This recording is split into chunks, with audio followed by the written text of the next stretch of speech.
What's up, buddy? What are you doing? Looking at Zoom recorders? I am. I work for a podcast. Did you know that? I don't know if anybody else knows it these days. I don't know if anybody knows we're doing a podcast anymore. Everybody knows we're on YouTube. You bet. YouTube and the patrons know it. And yeah, we kind of talked about it a little bit on Brett Vaughn's live the other day about the transition to the Extreme Performance Outdoor Network. And, it's real easy, folks. You just if you go to our website, houndsmenxp.com, we've got a link tree right there. It'll take you to all the most current stuff. You're going to have to resubscribe. If you're hearing this, you've already figured it out, but share it with your buddies. That'd be great. Our downloads are really good for doing a rebranding and stuff like that. So it's no big deal. We just want you guys to be able to find us and follow us. And so I quit getting messages about, are you guys still doing a podcast? It's right there on Houndsman XP. It's the best way to find it. And we can stream right there from it. So go check it out. Every day. Shout out to our IT guy, Shane. He's the bomb. There's no doubt about that, man. He's been really delivering lately. We've put up all kinds of stuff. We've got our whiskey pre-sale going on over there for Ledged Out. I'm wearing the Ledged Out shirt today.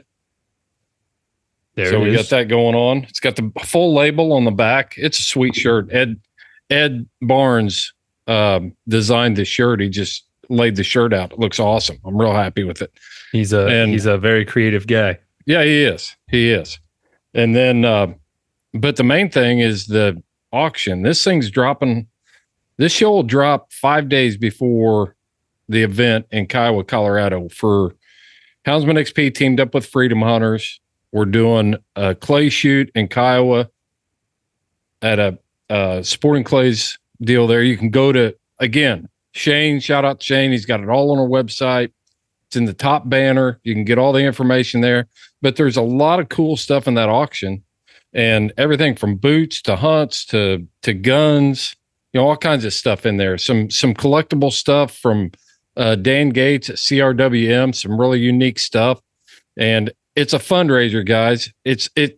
I'm just going to say this, and we'll keep this part real brief because we're going to talk about something pretty cool.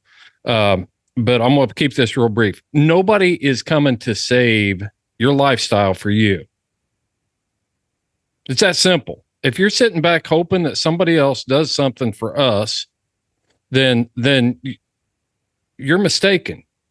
You've got to step up, and we've got to support ourselves. And I don't want to get on a soapbox and preach about it, but damn it, come on. We've got to get behind this effort in Colorado, because I'm telling you, I can't say this enough. I can't stress it enough. If we can win in Colorado with the demographics and the voting bases and all the stuff going on in Colorado, we can kick the shit out of the anti-hunters anywhere. We can do it. We're building our own game plan, and Dan Gates is masterfully guiding this thing through. We've got backing from Safari Club International, Rocky Mountain Elk Foundation, Wild Sheep Foundation. All the deer hunters, turkey hunters are all there. And I got the question last week during Brett Vaughn's, and I keep giving him a lot of airtime because I think they're doing something pretty cool over there. But he asked me, how do we get these other groups on our side? Well, it's already happening in Colorado. It can be done. And that's what we've done with this podcast. I've been on podcasts with Peterson's Hunting, which is, they've got Bow Hunter Magazine and Deer Hunting Magazine and all these other magazines. I've had the president of the National Deer Alliance here, and I've been on the National Deer Alliance. I've been on their podcast. All we got to do is start working to bridge gaps and build an alliance, and we can bring this sucker home all across the country. That's why we formed this whole podcast. Exactly. Preserve, protect, promote. Don't forget, that was the original slogan, and it still is our core value. Yep. I was going to go to that, but Freedom Hunter sent me to Canada instead. So huge shout out to Canada. You guys, look, it's simple to support Colorado. Show up or come in, be a part of the fundraiser. You can't ask for better organizations than Freedom Hunters and the others that have allied with this cause. Exactly what Chris said. I couldn't agree more. Look, guys, Chris is very well-rounded in this kind of fight. I'm not. So when I'm saying this, take it from someone like me. That's, if you can win in Colorado, we can win anywhere. Yeah. You know, I mean, that's a great point. That's what I was going to say. And you kind of beat me to it. And if we lose in Colorado, then it's going to have a snowball effect. That's the second thing. Yes. That's the it's second going to, thing. because all what they're doing, the reason I want to make this real clear. The reason they chose Colorado is because they thought it was a slam dunk. They thought it was a softball, hanging curveball over the plate. They were going to knock it out of the park. They thought they had it all wrapped up with their voting analysis and surveys and everything. They thought, man, there's no way we can lose it. And what they're seeing is something a lot different, but we're a long way from the finish line right now. So the reason they chose Colorado is, one, they thought it was going to be an easy win. It was going to give them time to lay out their game plan and build this roadmap and build this momentum behind them to move to New Mexico, which that is fertile ground to move straight south for them. Yeah. And Arizona, unfortunately. Yeah. Arizona is being overtaken by, out of state people that are moving in, that are changing the voting demographics there as well. So Montana, I hate to tell you, you guys have had a lot of wins there lately, but drive through Kalispell, drive through Missoula, drive through Bozeman, all those metro centers, and check out the population expansion and where those people are from. I worked out there. I saw it firsthand. California plates were everywhere. Oregon, Washington plates. The conservative from Washington still grew up in a very liberal environment, and it takes a lot to sway their opinion on certain things. So no place is safe. No place. Yeah, exactly. I mean, look, we lost trapping on public land. Yep. It's crazy. It's insane. Yep. So. Well, I think, this is kind of a segue into what we're going to talk about in the main part of this podcast is, the reason I've been so passionate about and wanted to build a podcast that address this is because I spent 30 years as a conservation officer, a game warden, and, out there working in the field, interacting with the public, interacting with the rule makers, watching the bureaucracy and everything. And I recognize the fact that houndsmen did not have a voice, not a credible voice in most places, on a national level. There were pockets around the country that had good associations and good organization. You look at Michigan bear hunters, UP bear hunters, Wisconsin bear hunters. I mean, those guys got it locked on. They got it going on. They have for a long time. But as a group as a whole, we're just grossly underrepresented and misrepresented when it comes time for rules making and things like that. And I just looked at it and I thought, man, we need to build something off of this. And that's what we did. And that all came from me being that dirty old game warden and that everybody loves to hate, and just working towards that goal of attempting to put houndsmen on a level playing field with the rules makers and also the other hunting groups, and add value, showcase what we do add to the community, what we add to wildlife management, and all those other things. So I thought we would just have a conversation today about some of the other sides, because it's been a hot topic here lately. It seems like Ed wanted to talk about game warden stuff. It's popping up on social media. I get messages all the time. I just want to spend some time and explain some of the things that you might perceive one way, but are really not that way. As houndsmen, I know we're really good, and just, I think as Americans in general, we try to pervade, the outward appearance that we know a lot of stuff about a lot of stuff, Yeah. we got big egos, and You know, when the electrician comes here to work, if I hire an electrician or a plumber to come here, then for a long time, I didn't want to look like an idiot. And I would stand there and I'd talk to him and say, hey, why are you doing this? Why are you doing that? Or whatever. And I think that's just human nature. But sometimes the best thing to do is you stand back and pay the bill at the end and let the expert be the expert. Yeah. And, I mean, yeah. It's funny too, because I used to do that totally when someone would come in and do something that was a little out of my realm. I would stand there and just ask what they're doing so I could try to learn it. And I think I just annoyed the crap out of them mostly. oh yeah, it's like, go away. So I didn't learn that until I started doing construction stuff, Seth. I'd be doing somebody's roof, and the worst guys to work for were the guys that would bring the chair out and sit under the shade tree and watch every move. And then they wanted to get on the roof and walk the roof. And we'd have to tell them, it's like, you can't be on the roof while we're here, because if you fall off, then it's our insurance and you can't, while we're doing the job, you can't be here. It's my house. I ought to be able to walk wherever I want, So it's a delicate balancing act. And it was, I saw a lot of that while I was, being a game warden too, is people thought they knew what should be done, but it wasn't always the case, or they knew how things should happen. I kind of wanted to ask you too, like, have you ever come across someone who's trying to challenge you in the law? Like you, not in a stupid way. You know what I mean? Like, everyone's gonna be like, well, I thought it was this way. But have you ever had like and I'm going to say this with air quotes here, like a sovereign citizen type who's just like, well, I know my rights and like this and that. And they're just not like, I kind of want to, I know that's kind of a weird question in this podcast, but I've always wondered that, like, does it just drive you insane if someone's just trying to challenge you, like in an area that you're well versed in? We were patrolling a state property one night. We were should have saw his face. What's that? I was telling the audience, it's like, you should have saw Chris's face. The gears were just going, a million of them. Yeah. This was a classic though. So we're patrolling the state property one night, and we get a call that there was a wreck or a minor crash at the boat ramp. And it was a hit and run. And we get there, and we pull through the parking lot, and this guy's standing there. And this was in 1990, probably 92 or 93.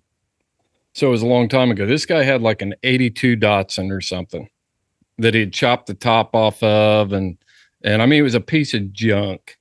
And he was trying to do some kind of customization. He was midstream on it. And this guy comes running out when he sees our marked car. And he hands me a card, and I'm going to make up the name just so that because I'm not going to incriminate anybody here. He's like, Bob Weemsley, attorney at law, hands me a card. Like, hey, Bob, how you doing? He's like, that's my car over there. He goes, that car was mint when I parked it in this parking lot. And I looked at that car, and I looked at Bob, and I said, Bob, that car's a piece of shit. I'm working on it. I'm trying to get it fixed up. And he goes, you come over here. You can see, look, the taillight's smashed on this thing. And he had it backed into a parking lot or a parking space right there. I said, Bob, have you moved the car? He goes, I know there's a civil case here. I know what your job's supposed to be. And, he was trying to tell me my job and telling me he wanted a full report, a full crash report, and all this other stuff. And I start looking around. I said, have you moved the car, Bob? And he goes, nope, it was sitting right here. I said, well, the back end of this thing smashed up, and you're backed into this parking lot. And right above us here, like 10 feet behind, there's an incline that goes up to a paved road, the driveway coming into the boat ramp. Oh. And along the road are these 6x6 pillars that are driven into the ground so nobody can drive through there.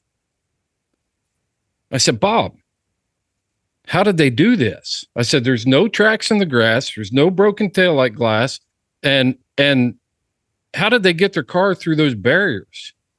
And he looked at me and he goes, well, I don't know, but somebody hit it. And I said, do you really want me to do a report on this? Because I think you're trying to file on your insurance. And he goes, I don't want to report. No report. No report. I'll take care of myself. But yeah, I mean, but even people who weren't attorneys thought they were attorneys, and all you got to do is start asking them questions. It's like, what are your constitutional rights? Yeah, right. What are they? Explain them to me. And it's amazing the number of people that have never even read the U.S. Constitution, that have never read the Bill of Beyond the Rights. First Amendment. Yeah, exactly. Or the Second Amendment. Yeah. It gets thrown around, and people have kind of a general idea, but as far as knowing what their rights are, they don't, and they act like I don't either. Yeah. Yeah. I had to memorize the Fourth Amendment, which is search and seizure. You have to memorize that stuff. Yeah, I mean, I know that the Fourth Amendment just talks about like your privacy and stuff, but yeah, otherwise I don't really know it either. I'm not gonna act like I know it. I don't. I know the First Amendment, I know the Second Amendment, and I know the Fourth Amendment vaguely. Yeah. And that's the about right it. The right of the people to be secure in the person's papers, houses, and effects shall not be infringed except upon probable cause. That's the beginning of it. It's been a long time since I've recited it all, but one time I could recite the whole dang thing. Yeah. And it's just like I was talking to a guy the other day, and he was trying to tell me, up until like 3 years ago, that Tennessee Game Wardens could come in his house and search anything he wanted. He wanted to argue with me about this. And I was like, no, the U.S. Constitution is a lot older than that, and there's been law in place for a long time over that. Yeah. Yeah. It's funny too, because I listened to the episode you did with Ed, and you were just talking about, I think you did a good job at the end, because obviously you have a really unique perspective on this. Like, I mean, I live in a state that is pretty underrepresented in law enforcement in general, just because our budgets are low and our enormous amount of empty land. It's just different, Right. But I mean, I did like how, because, I'm just going to play devil's advocate for you too, because it is easy to just be like, oh, the law is coming. You know what I mean? Like when you grow up as a kid, like I did, out here in the middle of nowhere, you're just running around with a 22 shooting at anything. And so when you see any headlights, you're automatically scared. But I did like how, I just want to get something straight right now. When I didn't grow up any different. I mean, yeah, exactly. We laid in the weeds and let the cars go by. Yeah. Totally. While we were out doing stuff. And that's just growing up being a kid. Yeah. Yeah. I mean, I wasn't doing anything terrible. It was just being a kid. But anyway, the point I liked is that you were like, hey, look, you were talking about how like everyone has a dumb ticket story. And it's just like, yeah, but that's so irrelevant. Like they're people too. Everyone makes mistakes. A lot of people are just following orders, doing what they got to do, meeting quotas and stuff. It's like, I think I was going to ask you, like, what is the most rewarding aspect of that job? Because I have an idea. Everyone kind of has this like fantasy element in their mind of what that would be like busting poachers, right? Right. That would be my absolute dream. Even as a just civilian, I hate that. So I was going to ask you, what is your most rewarding moment? And then also, what do you think the most rewarding aspect of that career is? Because it's just so easy for us to imagine it's just like green pants out there running around, just like, waiting to ruin some good hunter's day. You know what I mean? And I'm not gonna lie. I mean, the whole game warden aspect of it, that's why we wanted the job. Who was it that said, when you hunt armed men, who was that? Hemingway? Did he say, a person who hunts armed men has very little appetite for much anything else? Damn. What was that? I've got to look that quote up. But that's kind of what it was, is I hunted every day.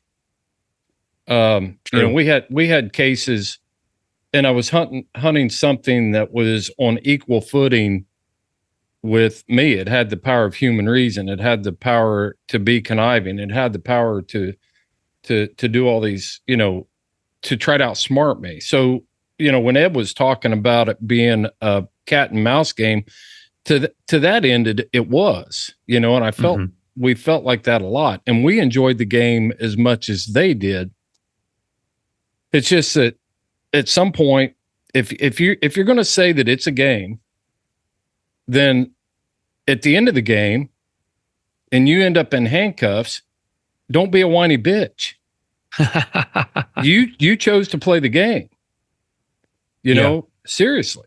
You know, it's just like playing Little League. You agreed to. How many times did you hear your? You know, I hope your moms and your dads always told you, you know, don't be crying when you lose. You know, true. Win with or lose with some dignity. It must be very tough to deal with laws, though. That, like, imagine being a game warden now having to enforce the trapping ban in New Mexico. That's something I wanted to ask you when you and Ed were talking about it. You know, you guys were just talking about it overall in general, and I'm just like, those are the questions I was kind of thinking about while I was listening to it. Be like, because you were talking about how we're just people too, and I'm like, what do you do when you hate that law? You know what I mean? Like, and I'm not asking for the pretty answer. I'm asking for the real answer. Yeah, I'll give you the real answer. You probably grew up in an age where seatbelts were required, right? Yes, they were always mandatory. Okay. Well, I was like 5 years into my career before seatbelts were mandatory in a vehicle. Wow. Okay. I've never never lived in a world without it. So, I grew up hanging over the bench seat of the station wagon, you know, standing on the hump. You know what I mean? I really did. Yeah. We never wore seatbelts growing up. I never saw my mom and dad wear seatbelts. Nobody wore seatbelts. And then we get 5 years into this career, and all of a sudden it's like, well, let's do Operation Pullover and start writing tickets for seatbelts. It's like, what? What are you talking about? There's a dude that just went by us on a motorcycle that's not wearing a helmet. But you're going to tell this guy over here. But you're going to tell this guy over here that he's got to wear a seatbelt, you know, in his own car. That's such a good point. I get the whole kid thing, you know, and the child seat thing. The child can't make the decision. But my point is this. So for me, seatbelt was never, if I needed to stop a car, if I needed reason, cause. That is actually probable cause. But if I needed a legit reason to stop a car, I could stop a car on that. And that's really the only time I did it. But we had guys that got hired after the seatbelt ban, post my age. Post 2000 that never grew up. And man, they would write that ticket every chance they got. Oh, he wasn't wearing a seatbelt. It's like, seriously? You know, you didn't notice the bale of marijuana in the back seat. You know, you didn't notice the deer blood and everything, and you're just worried about the seatbelt ticket. Come on, dude. That's hilarious. Wait, when did the seatbelt thing become mandatory? Wait, I may be dating myself here. When did the seatbelt become mandatory? I think it was like 93 to 95. Okay, so essentially my whole life. Yeah, the state of Indiana. So I was born in 90. So yeah. Okay, that's what I thought. But the thing that I'm trying to explain is there are certain things that were not law when I was hired that became law after I was hired. And I never, the only time stuff like that was enforced was when there was it was a precursor to something else. You know what I mean? Yeah, definitely. So I'll give you another example. In the state of Indiana, we could not hunt with a rifle. We could not hunt deer with a rifle. Oh man, I'm going to screw the date up, but it's been fairly recent. Center fire pistol cartridge rifles like the Marlin 357 and Marlin 444 Magnum and stuff like that, probably about 10 to 15 years ago. Well, I remember in the 90s or early 2000s that, you know, I arrested, made a case. And I say, when I say make a case, that means, you know, I wrote the ticket. And when I say arrest, that usually means a ticket. But I made a case on a guy that was shooting deer with a 44 Magnum. And it was illegal for him to do it. He was using a rifle. He was using an illegal firearm to take deer in the state of Indiana. It's a cut and dry case, right? So he was also my wife's second cousin. And so it got a little awkward there. It made the family reunion a little bit tense at times, but that was a job that I had to do, and I didn't discriminate on it. He was wrong, and I wrote the ticket. So after it became law, it was very hard that they could hunt with those rifles. At that point, I felt like, well, crap. 5 years ago, I wrote a ticket to my wife's second cousin for doing this very thing. Wah, wah. Yeah. So it's like, that's the bureaucracy side. Yeah. But it's also the side of, we need to kill more deer. We need to make it more effective. We need to loosen up the reins on this thing a little bit. There wasn't even a good reason why we weren't shooting those types of firearms. Now we can shoot them with 270s and whatever. And that was totally unheard of. You got a guy with a 270 back in the 90s, and it's like, yeah, you got your picture taken with it, and everything's like, yeah, that's a good case. Which is totally foreign to anybody else that lives west of the Mississippi. I was going to say, it's like, what do you mean you're arresting people for hunting with a rifle? Our population densities are different. There's a whole lot of different stuff, but I was glad to see all that stuff come out. Now, to talk on the other side of that, until about 5 years ago, you could not kill a raccoon. A coon hunter could not kill a raccoon out of season between January 31st and November 8th in the state of Indiana. Well, the Hoosier Tree Dog Alliance, which I was the president of, we worked on that and got it as an accepted practice with written consent from the landowner for property damage. All right. So prior to that, though, it was illegal.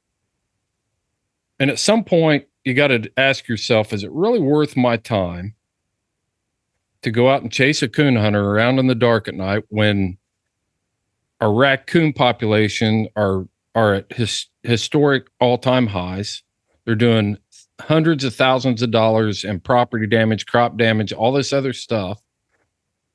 You go out there and you catch a coon hunter that was shooting coons out of season in July, and the farmer sees you at the local hangout, the corner store up here, and he reams your butt. Yeah. Because it's like, hey, that guy was doing me a favor. So at some point you got to ask yourself, and I used to tell the officers this, it's like, why would you even waste your time to go out there and try to catch these guys doing this when really they're doing you, the landowner, the resource, they're doing a lot of favors here. Just because the bureaucracy can't get on board to see it. Yeah. They're actually doing the resource and everybody a favor. Because tomorrow, every raccoon that somebody doesn't kill, you're going to be going and getting out of somebody's attic. Yeah. Or talking to some little old lady about, taking up an hour of your time, driving out to some little old lady's house because she's got raccoons on her porch every night eating cat food, and she hadn't seen anybody for 6 months, and you're going to be the one. I'm going to take it back to my world too and say, guess what? The number one vector of rabies is around those areas too. So when you have tons of raccoons, you're going to have a little old lady frothing at the mouth trying to bite you at the door. So officers have the opportunity to exercise discretion, and decide. So getting back to the trapping thing, officers have the discretion. If I was working in New Mexico and watched the trapping ban come out, if you're the type of person that, am I going to go out and look for traps on public land? No, empty probably. Abyss of wasteland. I've got other stuff to do. That's just another added thing that was put on my plate. Now I've got to worry about something that shouldn't even be illegal. But if Seth Hall is like wearing t-shirts that says, screw the trapping ban, I'm a trapper, and catch me if you can, you just threw down a challenge then. Yeah, it's a game now. Don't be an idiot. The Houndsman XP podcast only endorses products that we would use ourselves, and I do use Elite Nutrition supplements. Elite Nutrition offers supplements for your horses, your mules, your dogs, and even you. These all-natural products work with your dog's natural immune system and its normal, natural body function, not to treat symptoms, but to fix problems. Stop pumping pharmaceutical toxins into yourself or your dogs and start using these all-natural products that work with the perfect system that God gave you. Go to tryelitenutrition.com and check out their products for wound care, prebiotic, probiotic, puppy stuff. It's all there. Parasite control. If you expect extreme performance, you need Elite Nutrition. That was what I was going to ask you. Have you ever come up on someone in a good mood and then their bad mood puts you in a bad mood? And then you're like, you know what? I'm killing you for this Catch Me If You Can t-shirt. No, you try not to do that. I'm not going to say it never happened. You know, one of the things that is paramount in any law enforcement job is just to be a professional. True. And be a professional. Don't let them, if I allow you and your attitude to dictate the outcome, then I'm not in control of the situation. That's a good point. Or yourself. Yeah. Yeah. Yeah. I've lost How very sensei of you. Yeah. And it didn't always happen. I mean, hindsight's 2020, and it probably didn't happen until, I was probably between 10 and 15 years into it. I just like everybody else. The thing that, let's break this down. I think it's good time to talk about this. When an officer gets hired, they're law enforcement. They've been through the academy. They've got to sit through all of the classes on self-defense, firearms training. You've watched all the films. There's graphic film out there that I watched of deputies and police officers who were shot and killed or stabbed or whatever. And they want you to have officer awareness. They want you to be on guard. And the FBI did a study of cop killers, and the vast majority, almost 90% of cop killers were asked the question, why did you do it? And they said, well, because I thought I could. Because what do you mean by that? Well, the officer's uniform wasn't squared away. He was. Oh, you mean like literally they could, like I could get you. Yeah. Yeah. And I'm not saying that. I mean, I've worked with some guys that are big and bulky that could handle themselves, but they looked at the little things, the way they carried themselves. They're, every one of us knows when you walk in a room who the alpha males are. You just know it. Yeah. There's some sixth sense that we all possess as human beings, or we should, where we can gauge a room and think, nah, that guy's bluffing. He's not really that guy over there though, he's going to be a handful if it goes down. And almost every police officer that has been killed, the bad guy thought he could get away with doing it. Gotcha. So the first 10 years, you're still trying to figure it all out. You've had a lot of experience in 10 years. First 3 years, you think everybody's trying to kill you. Granny at the grocery store, you got to watch her hands for weapons because, she could pull a knife out of her purse, and end your life. And that doesn't mean you have to be like walking around with your head in your butt and your hands in your pockets and thinking that everybody's your friend. But you figure out how to gauge a room pretty quick. Yeah. Yeah. And take control of situations. And I bet you it's even more heightened for you in your line of work because, I've only had one experience with a game warden my entire life. And guess what I was carrying in my hand? A shotgun. Oh. Yeah. You know what I mean? And it's like everybody you come up on is armed. Everyone. Yeah. Or in groups. And I was way out in the middle of nowhere. It would be a pretty easy place to get away. So it's like, you got to be even more honed. I always wondered if that factored in heavily, and it was tense. I mean, it was tense. They came on us drawn, they were drawn on us. And I was like, whoa, because there was like 8 of us all shooting and they weren't pointing. They were just drawn. You know what I mean? Nobody pointing anything at anybody, but just drawn out in their hand. And man, I I complied. I mean, I Right. planned on it, but yeah, Right. it was crazy, man. And I figure, there's one of him, 8 of us. I mean, it could go south. So, I mean, you could, I never yeah. felt the need to approach a situation like that with my firearm drawn. Do you think that escalates it worse? I'm not saying they were wrong for doing it. Training varies in different parts of the country. Yeah, I just mean in your personal opinion. Now, 9 times out of 10, if I was, and it's different where you live because of, just landscape. You live on the moon. It's hard to sneak up on somebody in the wide open spaces out there. Here, I can sit back and I can watch. It's like, it was just a bunch of idiot kids out shooting cans and doing stuff like that, and you're going to approach that situation a lot different. But I never personally, now it's not to say I didn't draw my firearm, because I did. And, but I think that just comes with experience. And we've had guys that, it's like they had to draw their pistol on just in case anything happened, they were scared. Yeah. And they didn't work out. I can tell you the ones I'm thinking of didn't last. Mm-hmm. Yeah. It was a crazy, I didn't expect it, a bunch of kids shooting birds, you know what I mean?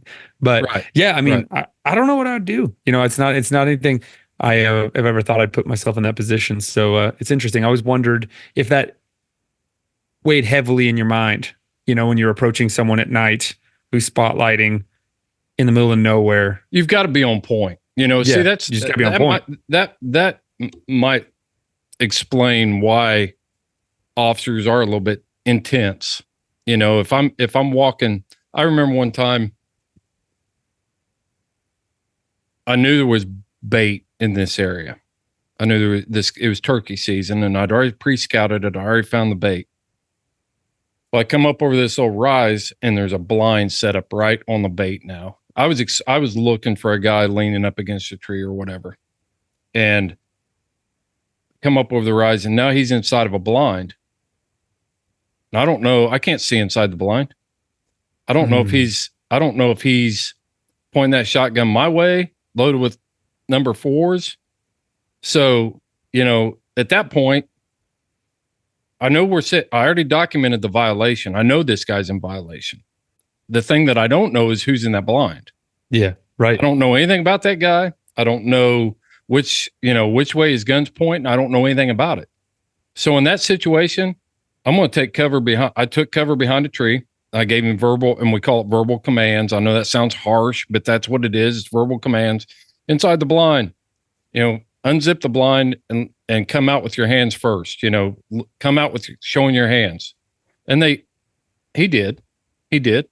But I guarantee you, he wasn't thinking, oh, this is officer friendly here to see if I've heard any turkeys this morning. Yeah, right. But I wasn't going to go bebopping down there either. Yeah, hey, buddy. Yeah. Hey, how's it going, man? Oh, could you not point that shotgun at my face? Yeah, right. That's not going to happen. Of course. Yeah. I was curious. I always wondered about that. Here, I mean, yeah, we're very high on the poaching tree in this state. We're legendary for poaching. Alaska, New Mexico, we're right up there. And I always just wondered how sketchy it would be to approach someone in the woods. It's just got to be a very eerie thought. I guess there's a lot of homework involved. And again, you're training involved in what could be a threat or not. But man, I'm glad I'm just a nerd. It's just one of those deals that it's never just a walk in the woods. You know what I mean? I've had opportunities since I retired just to take nice, relaxing walks in the woods. Right. But when I was working, you couldn't afford to do that. And I know that sounds foreign to most people, but we're out there to do a job. And we were conscious of the fact that the people that we were talking to or approaching were armed. And you've got to take that into consideration. and you try to make it as pleasant as you can, but keep it on a professional level. Yeah. What's the dumbest person you've ever encountered? Like, you just can't even believe this is real. It's so dumb. Oh. I mean, all those stories kind of run together really in my head. I'll tell you funny. When we caught some guys one time, they were jacklighting deer. It seems to me that this is the ideal place to talk to you about Cajun lights. Cajun lights are strong enough, dependable enough to do any job that you need a light to do for you. But I can tell you that L.W. Nixon's customer service ain't going to cover Mr. Green Jeans taking your light. There's all kinds of options at Cajun Lights. They've got the micro gator all the way up to the brand new blinder. You need to check all of them out over at Cajun Lights. You can do that by going to houndsmenxp.com. They're in our shop, and you can order a Cajun light right from our shop at houndsmenxp.com. When you absolutely need the best, check out Cajun Lights. You won't be disappointed. Describe that real quick. I've heard that phrase, but it's just spotlighting at night. Yeah, spotlighting deer, jacklighting deer. And they killed the deer, and we actually saw him. I actually saw him shine it, shoot it, and so I'm watching him through binoculars up from a hill, and I think, well, I'm just going to let him get out there in the field and get away from their vehicle, and while they're out in the field, I'll just slip down there and get between them and their truck. And they had the headlights of their truck pointed out in the field. These guys were geniuses. For one thing, they're taking a 1 million candle power spotlight out there, shining it all over, looking for a deer to shoot. They shot it with a rifle, which makes a lot of noise. And then they put their headlights pointing out into the field. And oh my God. So there was a lot of, they knew they were doing something wrong. So they were very high alert, but they were also suffering from the physiological sides of things like auditory exclusion and being very focused on what they were doing. And I just walked right up the fence row and stood right there with them and let them get the deer cut up, get it all in trash. Oh my God. Get it all in trash bags and everything. And they carried it back to the truck. So I didn't have to carry anything out of the field. And as soon as they got to the front of the truck. You're right there. I was right there. I was right there with them the whole time. And they got up there and they set the bags down in front of the truck, right in front of the headlights. And they turned around and I was standing there and they were, and I had another officer who'd come in. They probably just shit bricks. Oh yeah. And they looked around the truck and the other officer shined his flashlight on them. So they knew they were cooked. And,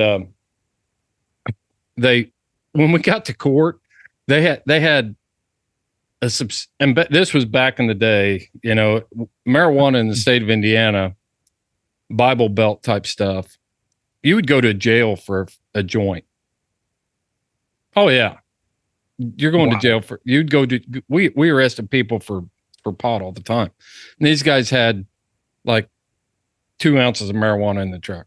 Yeah, that's a lot of weed. Yeah. It's a lot of weed. And so we get them to court and the judge was Tilly Schreiner. She was a little old lady and she lectured these guys. She didn't say a thing about the deer. She's like, you boys, I just don't understand why you'd be smoking that marijuana. They ain't no girls that's going to want you if you can't have a job and you're out smoking marijuana. And the whole time I was sitting there thinking, Judge Schreiner, you have no idea what you're talking about. 2 ounces of weed and they'll have a truck full of girls. Yeah, exactly. So I was like, wait a minute. That devil's lettuce be attracting those cholas, baby. Yeah, that's right. That's right. Just kidding. Shout out to my cholas out there. I'm just kidding. That's amazing. I tell me another one because those are my favorite kind. What's another one? That's a good one. They're so focused. They don't even notice. Yeah. Tell me another one. This wasn't a game warden story. This was just a police officer story. Regular law enforcement Still good. story. But I was coming back from boat patrol one night from Brookville Reservoir, which is about an hour and a half north of my house. And I was coming through a little town called Milan, Indiana. And there's this piece of junk. I don't even know what it was. It was like a Ford Maverick or something. And it was just sitting in the middle of the road, and it was late. It was like 2:30 in the morning. And the headlights and the taillights are on, but they're just sitting in the road. And as soon as I got behind and pulled up behind them and turned the lights on, all of a sudden they started to take off. I thought they were going to run. I thought they were going to bolt on me. But they just went up and pulled in the parking lot. And the guy was sitting in there.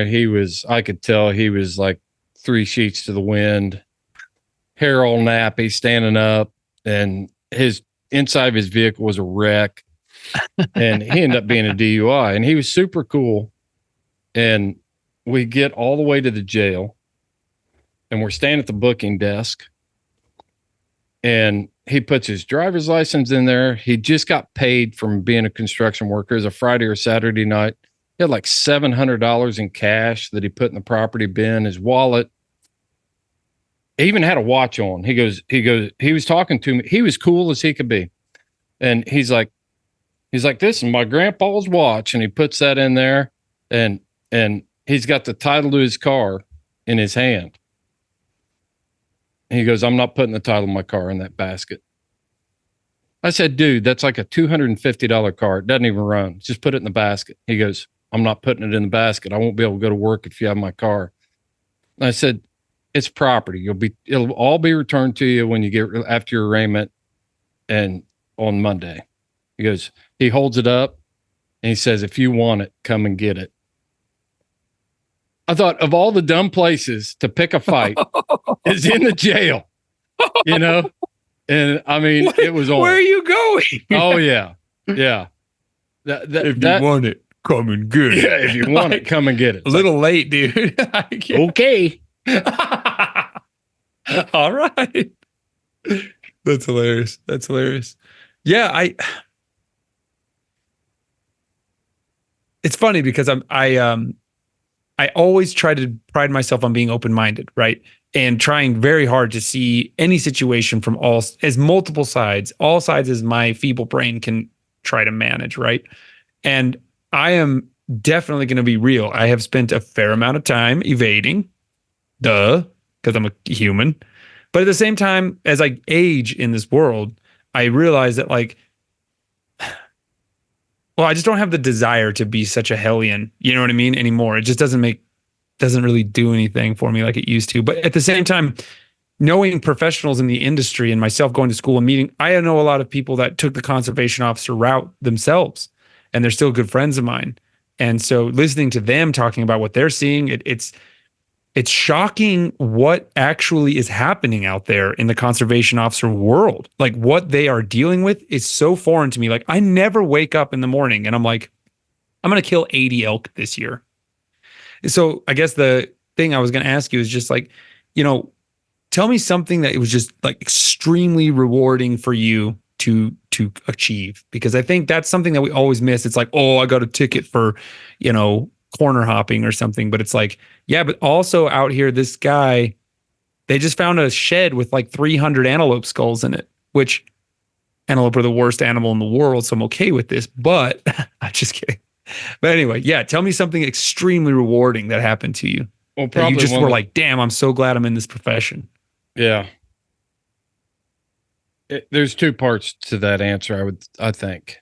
And I'll start by saying that I think it's normal, like you said, you spend a lot of your life evading, but as you mature, you find out that that's not the game anymore. Well, I can tell you the same thing. When I was 25 to 40 years old, well, up until I retired, really. I mean, it was like, if you want to fight, let's fight. I've been training for this day all my life, so, but I don't feel that way now. I'm glad that I'm not in that position anymore. I'm glad that I can pull up to a stop sign and not care if somebody runs through it, as long as they don't almost hit me. You know what I mean? Yeah. It's not my job anymore. That's a great feeling. It's not my job anymore. be sitting on the deck in November and it's dark outside and you hear the rifle crack somewhere out in the county and you know what just happened, but you're just like, you just laugh and you're like, not my job, not my problem. My phone's not going to be ringing. I don't have to go out there anymore. So there's that feeling, but probably the most rewarding thing is when you make that case for that person that you know really deserves it. They really, and I used to tell the guys when I became a supervisor, you know, are you writing that ticket because the situation, the bad guy needs it, or are you writing it because you need it? You know, you have to, a professional officer gets to that point in his career where he has to decide, you know, if I'm standing there and I'm writing a ticket and the whole time I'm thinking, well, here's another check in the box come evaluation time. They can't say that I'm not doing my job. You know, you're writing that ticket for you. When it's something that could easily be handled in a different direction, in another way. Maybe instead of something that's going to make somebody appear in court, it really only warrants a warning, you know, written. Right. And I think it's crazy. An officer is responsible for being accountable for his time. We work with incredible amounts of freedom. You know, we have to be able to account for our time. And so if I came across somebody, it takes just as long for me to write a warning as it does to stand there and explain that I'm giving them a verbal warning. Right. It accounts for my time. They've got something that they can, you know, they can go to the local hangout and talk about what a dick Chris Powell was for stopping him. And, you know, they got proof that I'm a dick now. So it validates their story. But no, seriously, it gives them, you know, something to reflect on. But, you know, probably the most rewarding thing was, you know, there were a few cases, but one in particular, and again, I'm not going to mention the guy's name. I remember it, but he'd killed multiple turkeys in 3 different states and started early, finished late, was baiting. He did all this. The whole investigation took me, I don't know, 6 to 8 weeks to wrap it all up and make sure I had everything, you know, buttoned up. And when it was all said and done, the report was like 30 pages long and 30 charges on this guy. And he was transporting turkeys across state line, which is a federal illegal turkeys, illegally. That's the Lacey Act, right? The Lacey Act violation. Yep. So we had federal, we had the game violation. There's multi-states involved, you know, things like that. So, you know, that was a good case. But the most rewarding thing that I ever did was I was responsible for training the recruits, and I did 5 recruit classes, and I don't even know how many officers that equates to. You know, it's probably between 50% and half of the force that's working now. I worked with a great training team, and I was the senior drill instructor for all of that. And to watch those officers go out and turn into great officers was extremely rewarding. And I got to supervise some of those same officers, and I watched them make some incredible cases. You know, guys that were sneaking into national wildlife refuges, baiting deer, you know, selling illegal deer parts. They would take weeks and weeks and weeks of stakeout and surveillance to catch them. And it was really a cool case. They were sneaking in. It used to be a military installation that turned into a U.S. Fish and Wildlife Refuge, and these guys lived outside of the fence. So there's a chain link fence all the way around this place, and these guys had they'd cut the fence and they'd manipulate it, pull it back, and then they would ride electric scooters 3 or 4 miles into the interior of the refuge. And then they had all kinds of illegal hunting sites set up in there and stuff. And we would sit out there along the route. We found their site, and I'll tell you how we found it. I was actually with the officer the day that he found it. We're riding up this gravel road and we could see these narrow tire tracks. I looked up and the sun was hitting it just right. And there were these narrow tire tracks in the road that were kind of swerving back and forth. And I said, those look like bicycle tracks to you? And he's like, that's them. And we followed it and we knew where it was coming out. That's badass. But we stopped and we turned around. We followed it all the way back in there and we found a parking spot. We found a spot where the weeds were mashed down. We followed an old tank trail back in there. And we spent about a week in there locating their illegal hunting sites. And then we spent several weeks sitting on them, waiting to catch them in the act. Dang. And we actually ended up catching them in the act. Awesome. So Look, I'm going to tell you right now, I live right next to a wildlife refuge, and I hear a lot of people are like, brr, brr, brr, the wildlife refuge. I'm like, dude, there has to be places where wildlife cannot be hunted. There has to be places where their populations can expand from, where they're not being bothered. You cannot tell me we don't have enough land to hunt out here. All right. That it's no big deal to lose. I think it's like 70,000 acres. It's not that big a deal. That's nothing. That's like a teeny drop in the bucket. Yeah. There's Believe it or not, 18 million right here, believe it or not, this one's 50. This is 50,000 acres in Indiana. That's huge. Chunk of land. Yeah. So. And so I'm like, dude, like, I don't know. I get really salty about that because it's like, I'm an avid hunter. Have been my whole life. But it's just crazy that it's like, you can't have everything, It's just like, yeah. Anyway, that would be super rewarding. I love anytime I pick up the paper and I'm reading about like poachers getting busted. I'm pretty pumped. I love that. Can't stand them. The big thing right now. There's a difference. Okay. I want to make this very clear. In my mind, there's a very big difference between a poacher and somebody who comes up short in meeting every aspect of the law. Oh yeah. Yeah. I'm talking about a real criminal. Like right. Yeah. Now fish and game violations, if you shoot one rabbit, what I'm trying to think of an example where it would be easy to overbag. Well, I've seen it. Turkey hunting. Doves, waterfowl. I have shot 2 ducks in one shot before. When their mallards are coming in, they're cupped up and they're all coming together and, boom, and a stray shot hits another one and 2 hit the water. And, that stuff happens. And if you're at the back end of your limit, then you got an issue at that point. And the guy that would, I found the guy like this one time. Actually, I was sitting there and I was watching him the whole time. I was watching him because I didn't have, it was slow, maybe a slow day or whatever. I don't know. But just sitting back watching him, and the ducks were flying good. And I was like, well, these guys might do pretty good today. And they were banging away. And they picked everything up, picked all their spread up, and they're walking out. And this guy's got an extra mallard on his stringer, on his neck, his lanyard. It's like, hey man, you're one over the limit. He goes, and I already knew what happened because I watched him hit the water, but I didn't know exactly what happened because I was a distance away. He's like, yeah. He goes, they were coming in and I pulled up and I shot and I dropped 2 with one shot.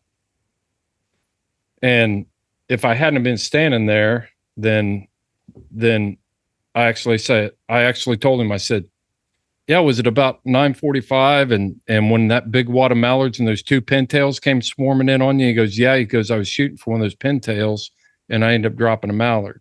And his eyes got real big. And he's like, oh crap, you were watching us. I was like, yeah, I was watching you the whole time. Mm-hmm. And I said, so you ended up with an extra mallard? Yeah. And I said, why'd you bring it out? Why'd you bring it out with you? He goes, I don't want to waste it. Because I wasn't going to stomp it in the mud. Yeah. I wasn't going to stomp it in the mud. And I thought, okay, here's a guy that's got some integrity. That guy didn't get a ticket. Yeah, right. I didn't want to waste it. Yeah. He didn't keep the duck, You're not taking home an extra duck, but you're not getting a ticket either. He got a written warning. That way, if we had an encounter with him later and he had an extra mallard, then it's documented. It's like, okay, you made a mistake. Let me ask you this. I've heard this many times. Is it true that 99% of poaching is done by 1% of individuals? like serial poachers? Oh yeah, I would say that that's very, yeah. Game wardens just catch the dumb ones. Uniform game wardens. We really do. Our job is to go out there, and officer presence is like 70% of compliance with the law. Nobody's Right. if they see my truck go by, Totally. Yeah. they know I'm in the area. It's like, oh crap, we better not do that today. So that's why we go out and patrol, and that's why we have marked vehicles, and that's why we wear uniforms and things like that. So uniformed officers, I always say that we just catch the dumb ones, really. And there's a couple reasons for that. Not that, I caught some serial poachers, but I had to dedicate the time to do that. That's a hunt. Yeah, that's a hunt. That's when you had to tell the boss, it's like, you had to take your paperwork in, you had to show him what you got. It's like, no, I don't need to be assigned to work the campground this weekend because this guy's going to be doing this. And you got to convince them that that's time well spent, because bureaucrats are looking at a lot of different things. They're looking at boxes to check off and all this other dumb stuff. And so they would rather the officers be working the campgrounds on the weekend than going out and catching serial poachers, at times. Well, you can, I don't know. I'm going to ask it. Screw it. All right. Let me ask you this. What's the most clever thing you've ever seen where you were like, dang, this dude's on it?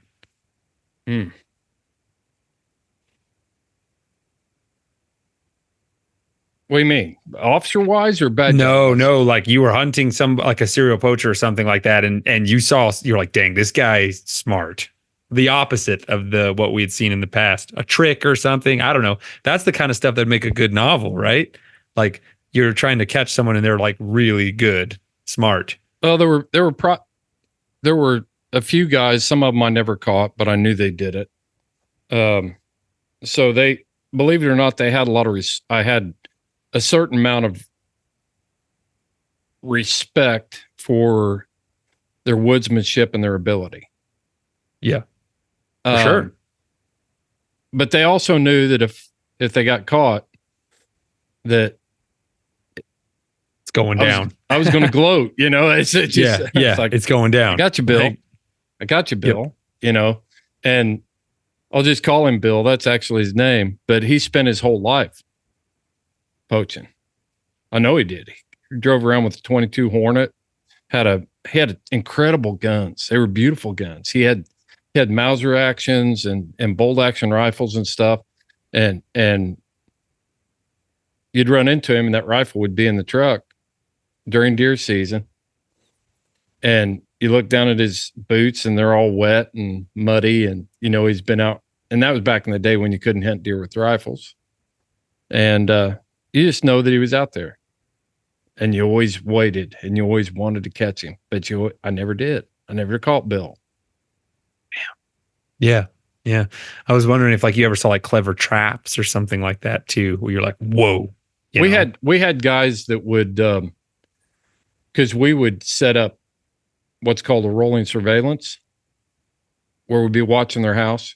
And so they'd pull out of their driveway and you'd get the next unit down the road to pick them up in an unmarked car. Yep. And you'd follow them, and then you'd swap off and trade off and follow them. Well, we had guys that would do what they do cleaning, where they would like pull into the school parking lot and do a loop and then pass the tail unit and stuff like that, trying to make sure they weren't being tailed. So there were a lot of people like that. There was one guy that drove around in the bottoms, and he lived right on the edge of the bottoms, and he would wait until like 3:00 in the morning to go out and do his poaching. And I lost sight of him, and I was young. I was wearing a daggone snowmobile suit. It was so cold, and bailed off this ridge, got down on the edge of the road, and I was running down the road. He'd gone around the bend in the road and behind a hill, and I didn't know where he went. And I was calling the other officer on the radio. It's like, hey, do you see him? And I wasn't getting an answer. And so I just took off running. Well, I came around bend there, and I saw him getting out of his Jeep in front of his house, and I'm standing in the guy's front yard, and he's not 40 feet away from me. He's holding his shotgun, he was holding either a shotgun or a rifle. He was holding a long gun, and he had a pole light, and I was indexing this tree. The tree, I was standing in his yard, and there was only one tree between me and him. And as he would walk left, I would go right. And I kept the tree between me and him the whole time, and he never knew I was there. And then I just laid down on a little divot in the shadow of his yard, or in the shadow of that tree, and a little divot in his yard. Yep. And but he hadn't broke the law. Couldn't do anything. He didn't shine a light. We knew it was him, but he did not actually break the law. So there wasn't anything that he never knew I was there. You just had to fade away. Yep. I just had to fade away. Oh. Yep. I was going to ask you too, what's the most hair-raising thing? Where you're just like, the most hair-raising. That's pretty hair-raising. That one. Yeah. The most hair-raising thing was the meth dude that I got in the fight with. Oh, yeah. Yeah. And I don't know. Have I told this story on the podcast before? I don't know if you've told on the podcast. You've told it to me, though, when we were hog hunting in Tyler. Yeah. So I was actually working a short day because it was my birthday and my parents were coming down, and I had the time to take off. And so I went off duty at noon, and I picked my son up from basketball practice. And when we were headed home, then a radio call came out, and it came out as a car that was broken down in front of a house. And it was right on the route home. And it was right in front of my best friend's house in the county here.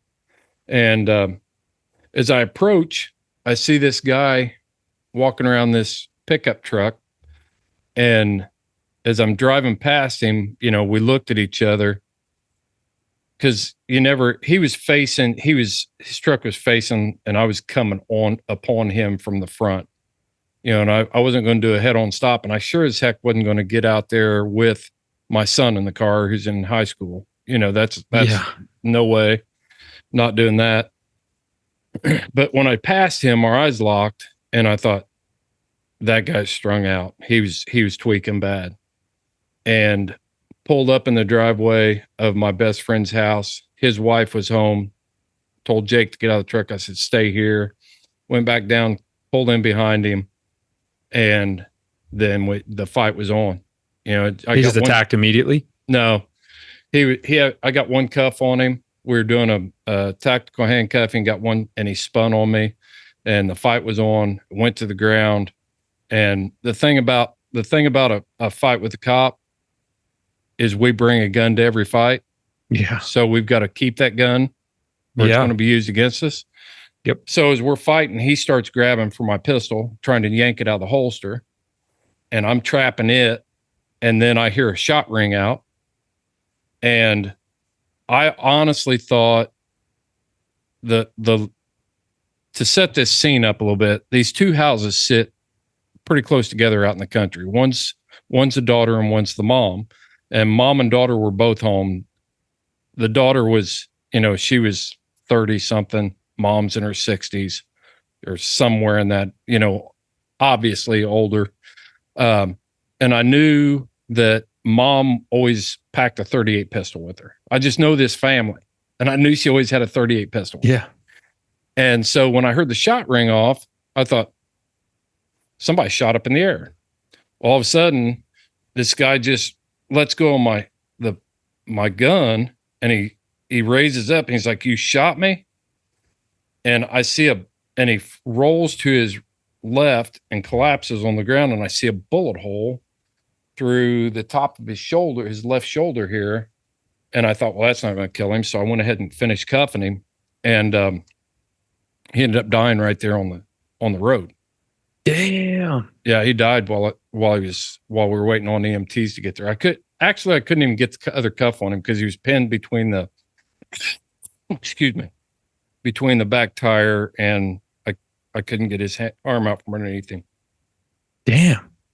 So she did hit him good then, obviously. That bullet traveled different than you thought. Oh, Chris is coughing. There's that silence. Yeah. You all right, buddy? Wrong tube there, huh? Yeah. Yeah, I need to get a drink of water, but that bullet actually traveled through his upper right shoulder, went down during the autopsy, clipped his aorta, and came to rest. That'll do it. Right above his left hip. That will do it. Clip the aorta, you're in trouble. Yep. Yeah. Yeah. Damn, that is hair raising. Oof. That's like the worst case scenario too. You know, tweakers are super unpredictable. Unpredictable.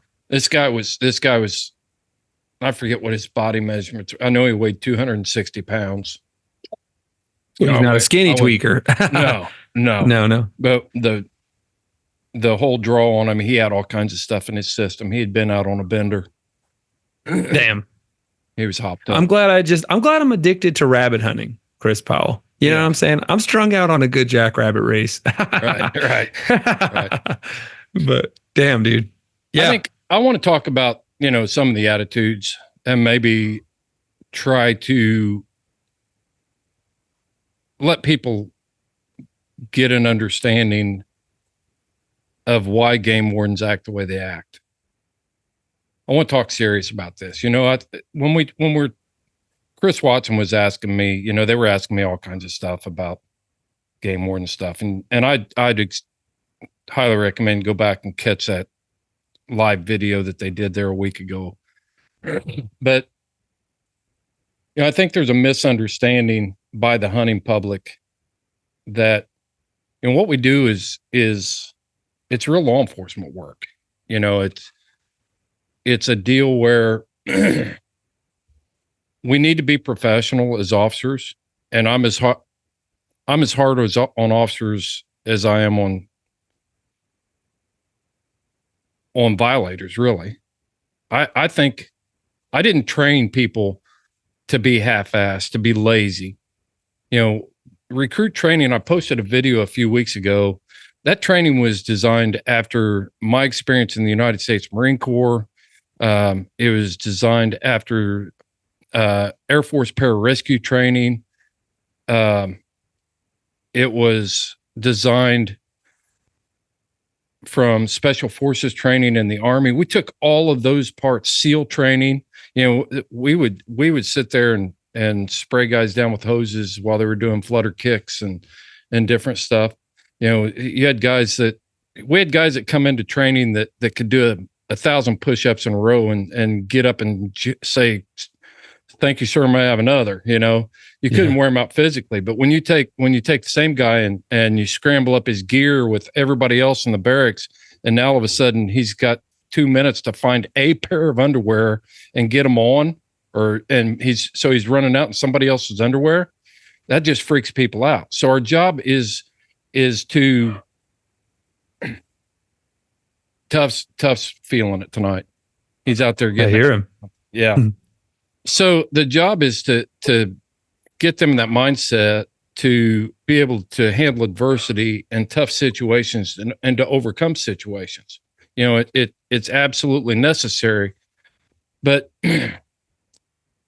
you spend so much time doing the ugly parts of the job that I don't know that everybody understands and realizes that we do. A lot of that stuff leaves a lot of scars over 30 years. In the course of my career, I was adding it up, trying to recall. In 28 years, I was involved in probably, I think it was close to 47 death investigations. And every one of those deaths, 30 autopsies, attended 30 autopsies, criminal autopsies in my career. And everything from drowning victims to bodies that were recovered 3 weeks after the crime was committed. And when you cut somebody's head open, when the medical examiner cuts their head open and their brain oozes out through the cracks, that has a lasting impression. And the hardest ones were the kids, the little kids. I remember during high water time, a gal and her little child tried to cross some flooded water and their car got swept out into a field. And we looked for 3 or 4 days to find this kid. And it was a major operation. And we got out on this island. The water had subsided a little bit and dropped. And we got out on this little island. We were going to do an area search out there. And I walked to the north tip of the island, and it wasn't a big island. It was probably 50 yards across and 120 yards long. But I got to the north tip of the island, and I looked over the edge, and laying on that drift pile there was a 2-year-old little girl. And she had one Barney slipper on, and she still had a little pink coat on. She had little jammies on. And immediately it took me home, because my oldest daughter was 2 years old. And so it took me home, man. And when you do that enough, then it's easy to become callous to situations. When I'm standing out there and doing a routine check, and I'm not wanting to be your best buddy, or you might think I'm a little too abrasive or whatever. It's really a deal like, and then you want to tell me a bullshit story about how you're not doing anything wrong. All that stuff has baggage that comes with it. And I know we're supposed to be professionals, and I know we're supposed to handle that. And I think, considering the things that we have to do at times, you come up on cars and people have blown their own heads off. We recovered a kid off the boat ramp one time. I was a diver, and we brought this young kid, he was 13 years old, and drug his body up to the bank, and his mom and dad are standing there. And, watching a mom hold her 13-year-old son before the coroner hauls the body away, it's haunting. That leaves some marks. And so I'm not sorry. It's like, I'm not really sorry about the fact that you didn't get a warm and fuzzy from your game warden check. Now, if somebody's violating your rights, that's a different story. You've got ground to stand on. Anybody that knows me knows that I am not anti-government, but I'm very skeptical of the government. I know how the government can abuse people and do different things. And you've got rights as a citizen that are secured by the U.S. Constitution, but there's a difference. And just because you've heard stories about what you think is right or what you think somebody else went through, you weren't there, you have no idea, and nobody's going to tell you the truth about that. Nobody. I don't care. They've got their own perception. It could be even inadvertent. If somebody has that deep-rooted feeling that they were mistreated, you're not going to be able to convince them otherwise. So those are the ugly parts of the job that never get taken into consideration. The person behind the badge. Yeah. Yeah. Yeah. It takes a toll on you. And my family paid the heaviest price for it. They really did. Because I knew I couldn't go out in the public and take it out on them. I would come home from work, and we had a rule at my house. The first hour I'm home, it's like, don't bother me with stuff. Yeah. I need an hour to decompress and to do stuff and just get my head. And even then, you don't always make the best decisions, So a lot of years I was pretty volatile. And the trigger was easily tripped. And yesterday I'm fighting for my life. And today it's, well, I can't believe you're being such a dick about a small bass. Well, you told me that you didn't have any more bass, you're like, yeah. Yeah. I'm not making, I'm not trying to make excuses. I'm trying to open a window to some understanding. And there aren't any TV shows that explain that side of it. You know, Northwoods Law or Texas Lawman or whatever it is. I don't even know. Reality TV. Yeah, reality TV.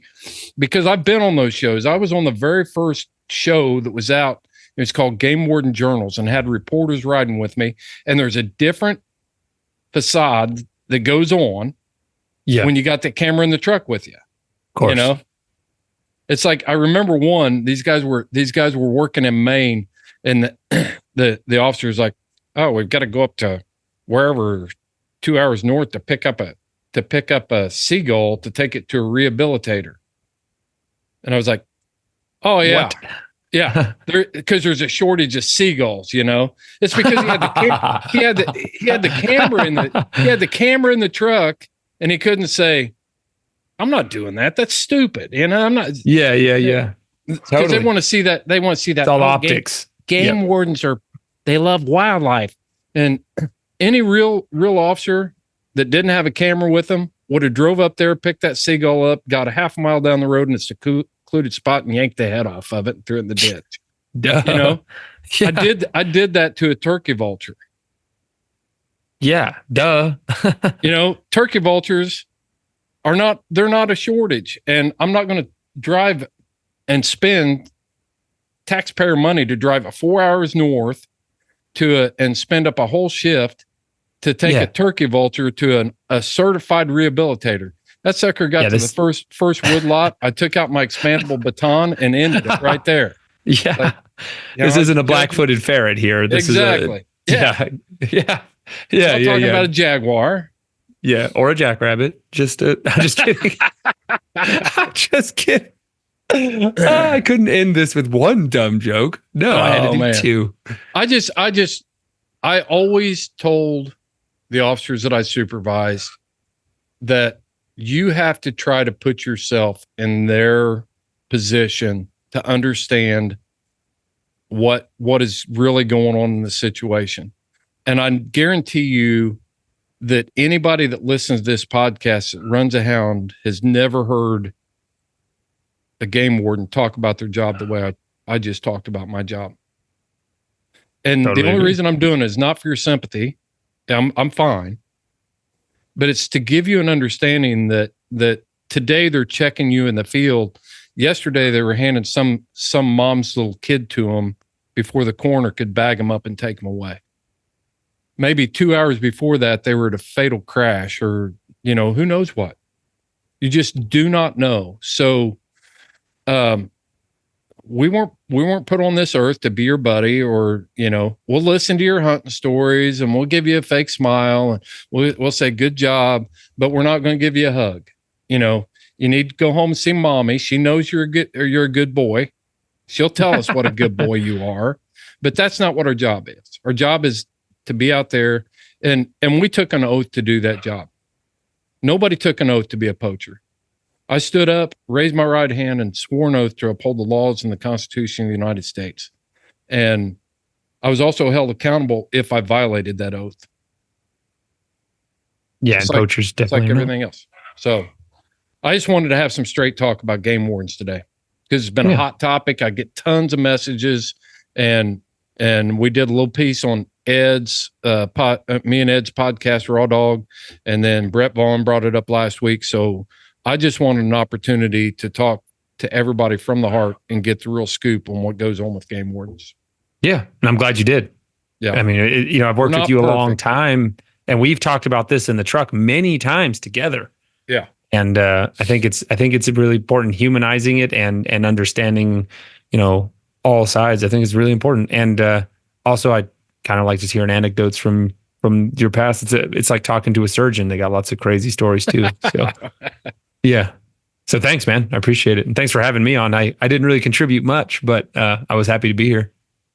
Well, I'm glad you were too. All I did was make jackrabbit jokes as usual. I'm useless. So, All right. All right, guys. I'm going to wrap up this episode of the Houndsman XP podcast. Thanks for tuning in. Seth, thanks for taking time to join me on this episode. Of course. And make sure you check out houndsmenxp.com. There's links to, that's the lifeblood of this podcast.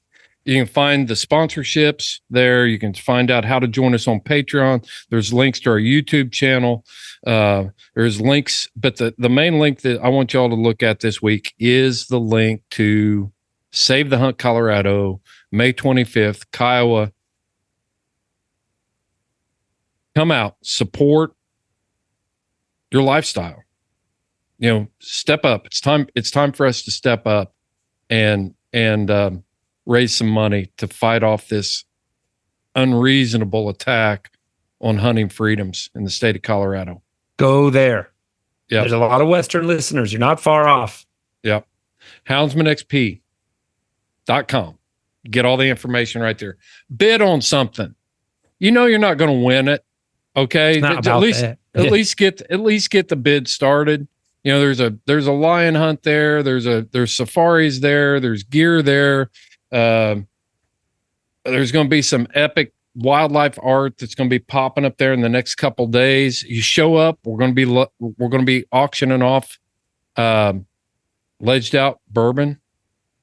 Yeah. Nice. So you'll be able to get a bottle of that and just show up, join us, buy a ticket, shoot some sporting clays. I guarantee you none of you have ever tried to shoot a sporting clays target or range with a Taurus judge. We'll have that station set up.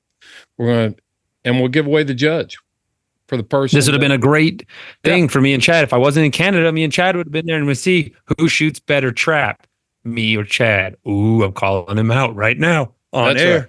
That's right. All right. Well, let's get this one wrapped up. Thanks for tuning in, everybody. And thanks, everybody. Until next time, thanks for listening. This is Fair Chase.